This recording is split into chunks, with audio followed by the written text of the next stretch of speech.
السلام علیکم۔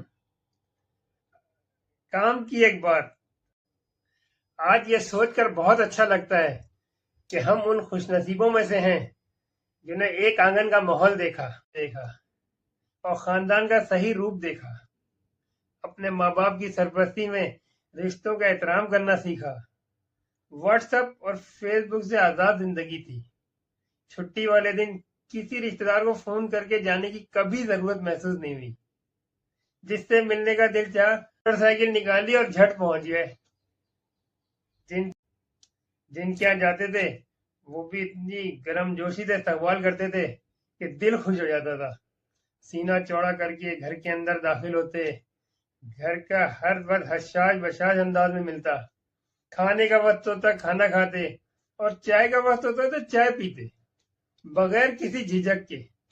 ایسا لگتا تھا اپنے ہی گھر میں بیٹھے ہیں۔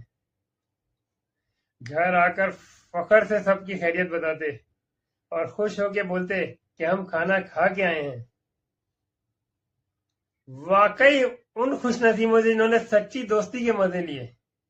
دوستوں کے گھر اتنی عزت ملتی تھی جیسے اسی گھر کے فرد ہیں، وہی انداز جیسے کسی رشتہ دار کے آئے ہیں۔ گھر کا ہر فرد عزت سے ملتا بغیر کسی ناگواری کے۔ کھانے کا وقت ہوتا کھانا کھاتے، چائے کا وقت ہوتا چائے پیتے، اور اگر جلدی میں ہوتے تو معذرت کر کے دوست کو لیا اور نکل گئے۔ کے تجربے سے ایک بات سمجھ میں آئی جو میں نئی نسل کو یہ پیغام دینا چاہتا ہوں کہ اپنے حال کو اتنا اچھا گزارو کہ مستقبل میں اپنے ماضی کو یاد کر کے کبھی تنہائی کا احساس نہ ہو اور سارا ماحول اپنے اطراف میں محسوس ہو۔ یہ یادیں ہی تو ہیں جو میں ایک دوسرے کے قریب رکھتی ہیں۔ کبھی یادیں، کبھی باتیں، کبھی پچھلی ملاقاتیں۔ بہت کچھ یاد آتا ہے تیرے ایک یاد آنے سے۔ فی امان اللہ۔